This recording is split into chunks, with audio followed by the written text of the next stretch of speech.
Hey everyone, welcome to episode 4. Okay, so in this episode we're going to get the shadow motor tore apart.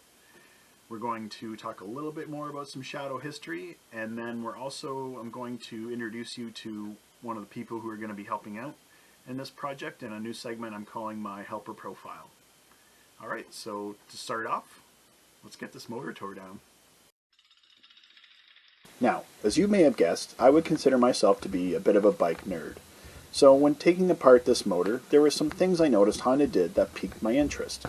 So, while you watch me tear this engine down, I'm going to show you 3 examples of the lengths Honda went to Americanize the Shadow.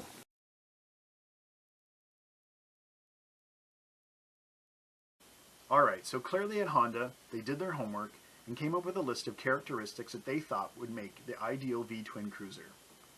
Now in this example, we're covering the look. So I guess through their research they figured that the ideal V-twin cruiser looked air-cooled. Now air-cooled bikes are basically known for having very large looking head and cylinders, and they have what we call fins attached to them. Now these fins with the air going through them is basically what kept the motor cool. Now the problem is that the Honda Shadow right from the start has always been a liquid cooled bike. So what did Honda do? Well, they obviously engineered some covers, machined some nice fins into them, basically took their liquid cooled motor and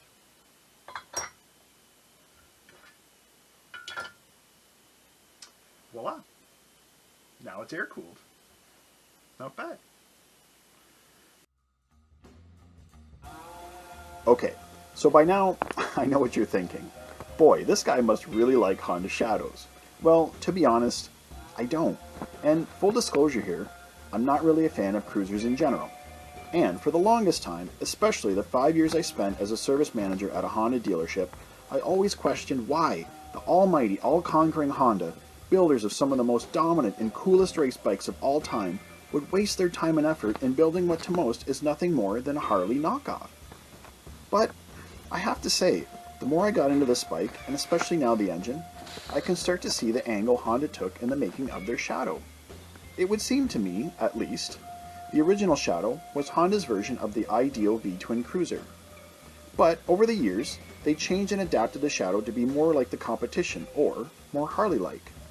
In Honda's mind, a bike that had the qualities riders liked about a Harley, but built into a Honda package, would surely sway said rider into buying a Honda, right?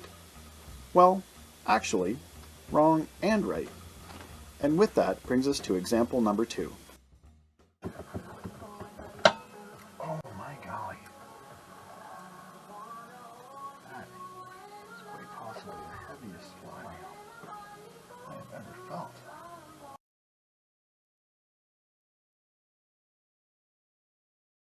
Okay, so maybe not the heaviest ever, but still pretty heavy. So in this example, we're going to cover what I think Honda felt was the ideal feel for their perfect V-twin cruiser. They added this, I'm not joking here, 10-pound weight to the end of this flywheel to give it that torquey feeling that every cruiser rider wants. So, I guess, mission accomplished. Now, unfortunately, despite having some good sales, the Shadow never could quite surpass Harley in the cruiser market. And due to certain factors like its price, kind of became like a beginner bike to cruiser people. Now this to me represents both the good and bad of Honda.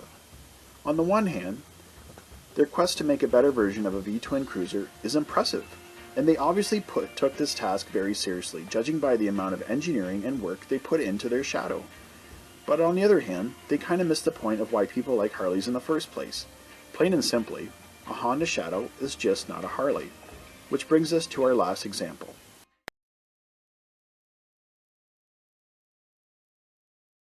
Okay, so this last example is by far my favorite. So our last stop on Honda's quest for the ideal V-twin cruiser ends with this, their crankshaft. Okay, which actually goes hand in hand with the sound the bike makes. So if you ask any Harley rider what their favorite thing about a Harley is, more times than not, they'll say the sound, right? Nothing sounds like a Harley is. I hear that all the time. Well, what makes that sound, right? What is it about a Harley that makes that sound? Well, it basically comes down to the way their motor's set up.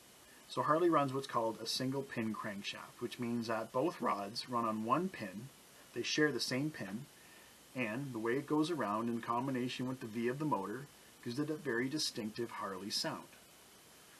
Now Honda, being Honda, very cheeky of them, basically made their own version of it.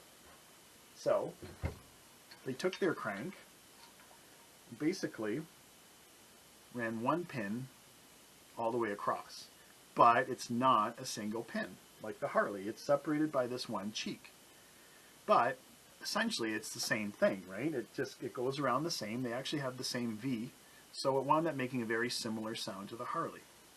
Now Harley was not happy about this, so much so they actually wound up taking Honda to court. The problem was that they can't trademark their sound. Their sound was only a byproduct of the engine design, and the Honda engine was just not the same as the Harley. So, unfortunately for Harley, they had to drop the lawsuit, and Honda got their way. Okay, so now that our Honda is, you can see, down to the crank, that's it. No more shadow talk, I promise. And in saying that, we are going to officially close the chapter on this bike's life of being a Honda Shadow. And we're going to start the new chapter of its life as the Honda RS750, which I'm very excited about. Now, as you can see, this is a huge project. I just can't do it myself. So, I'm going to introduce a new segment where I get to highlight some of the people who are going to be helping me along the way.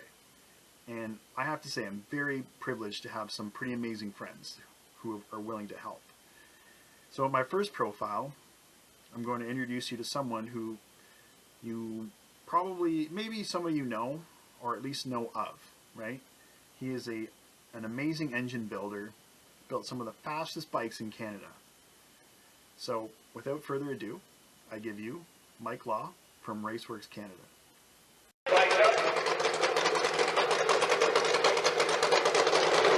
Top Fuel motorcycle drag racing is not for the faint of heart.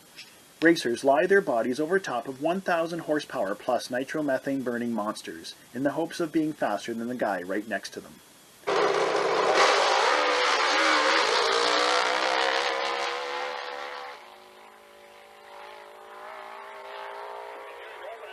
This is the world Mike Law of Raceworks Canada lived in, first as a racer, then later as a crew chief for over 20 years. His drag racing career began on a borrowed Yamaha RD350 LC at St. Thomas Raceway, in which he won on his first attempt. Once establishing himself competitively for a few years, Mike opened Raceworks Canada in London, Ontario in 1984. After a successful 4-year campaign on a nitrous oxide Yamaha FJ1100, Mike built and raced his first full-on nitromethane-injected Top Fuel bike based on a KZ900. Driven by the desire to push boundaries and compete against the best in the world, 2 years later, Mike teamed up with Dan Butters, purchased an X-Ron Webb Top Fuel bike, modified it, thus creating the Northern Storm.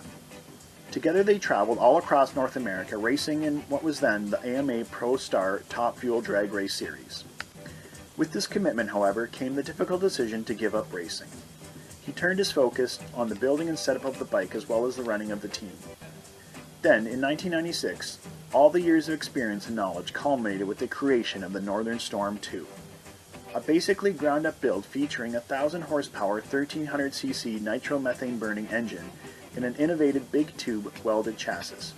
The list of accolades is as impressive as the bike itself, including 2 runner-up finishes and 5 consecutive top 8 finishes in the AMA Pro Star Top Fuel Series, the first sub-7 second run in Canada, as well as awards for Best Engineered Bike in the AMA Pro Star Series as well. With all the countless hours traveling around North America, maintaining a Top Fuel racing program, running a business, and raising a family, by 2005 Mike had had enough and returned home to focus on his family and business. Mike and Raceworks are still going strong to this day, where Mike continues to build race motors and also does various precision engine component reconditioning and machining, and certainly is a welcome addition to Project RS750. So yeah, as you can see, I have got a lot of work ahead of me, so let's get to it.